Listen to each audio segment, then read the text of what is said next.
Hello friend, स्वागत है आप सभी का एक बार फिर से मेरे यूट्यूब चैनल कहानियों का सफ़र में। आज मैं आपके लिए एक नई कहानी लेकर आई हूँ। लेकिन उससे पहले अगर आपने मेरे चैनल को सब्सक्राइब नहीं किया है तो प्लीज़ मेरे चैनल को सब्सक्राइब करें और साथ ही बेल बटन को प्रेस करें ताकि आने वाली कहानी आप तक आसानी से पहुँच सके। रौनकपुर नाम के एक शहर में राजा रौनक सिंह का राज हुआ करता था। वो हमेशा अपनी प्रजा के हित में कार्य करता था। वहाँ की प्रजा बहुत खुश रहती थी। एक दिन एक गिद्ध आकाश में भूतिया पेड़ के बीज लेकर उड़ रहा था। जैसे ही गिद्ध रौनकपुर पहुंचा तो उसके मुंह से एकदम बीज रौनकपुर के बीचों बीच गिर गया। बीज भूतिया था, इसलिए अगले ही दिन वो पौधा बन गया। वहाँ के निवासियों ने जब पौधे को देखा तो वे हैरान रह गए, क्योंकि पौधे का रंग काला था। बाद में लोगों ने आपस में चर्चा की और यह समझा कि खेत में उगने वाला कोई घास, पत्ता या वनस्पति होगी। दूसरे दिन वो पौधा काफ़ी बड़ा हो गया। लोगों को ये देखकर कि एक ही दिन में ये पौधा इतना बड़ा कैसे हो गया, वे डरने लग गए। देखते देखते वो पौधा तीसरे दिन पेड़ बन गया। समय बीतता गया और लोग भी तेजी से बढ़ने वाले पौधे के बारे में सोच सोचकर परेशान हो गए। वो इस मामले को राजा के पास लेकर गए। ऐसे जादुई पौधे का पता चलते ही राजा तुरंत उस जगह पर पहुंच गए। राजा को जैसे ही पता चला कि एक काले रंग का पौधा 3 दिन में पेड़ बना है तो वो भी उस पेड़ को हैरानी से देखने लगे। राजा उस पेड़ के पास चौथे दिन पहुंचे थे और तब तक पेड़ और बड़ा हो चुका था। वो इतनी तेजी से फैला था कि किसी को यकीन ही नहीं हो रहा था।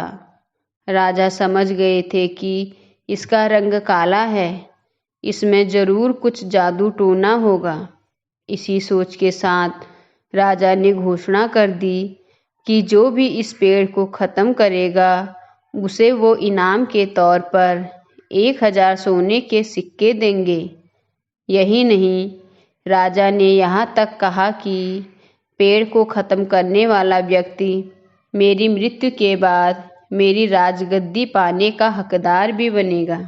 इतनी बड़ी घोषणा सुनने के बाद हर कोई पेड़ ख़त्म करने के लिए अपना दिमाग लगाने लगा। राजा के सारे चतुर मंत्रियों ने भी तरकीब लगाई, लेकिन पेड़ को कोई भी नष्ट नहीं कर पाया।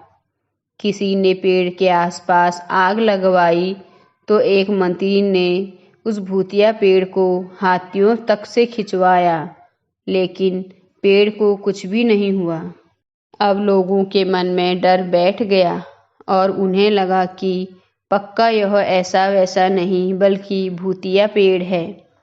तभी उस गांव के एक समझदार व्यक्ति को राजा की घोषणा का पता लगा।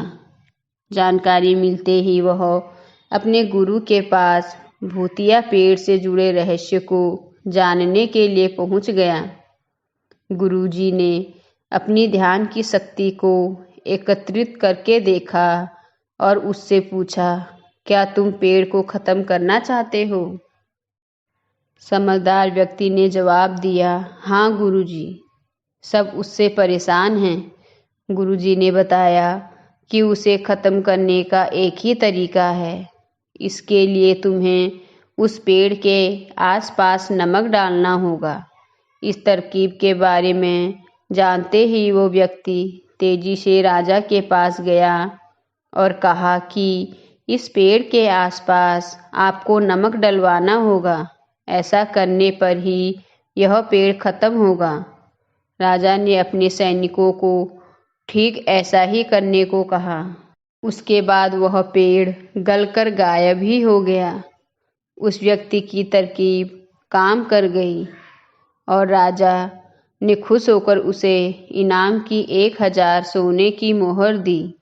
उसके बाद एक पत्र दिया जिसमें लिखा था कि वो राजा के मरने के बाद उनकी गद्दी को संभालेगा। वो समझदार व्यक्ति खुश होकर अपने घर चला गया। इस कहानी से हमें यह शिक्षा मिलती है, ऐसी कोई भी मुसीबत नहीं है जिसका कि कोई समाधान न किया जा सके। ज़रूरत है तो बस धैर्य और समझदारी की। तो दोस्तों, आपको आज की कहानी कैसी लगी मुझे कमेंट करके ज़रूर बताएं। धन्यवाद।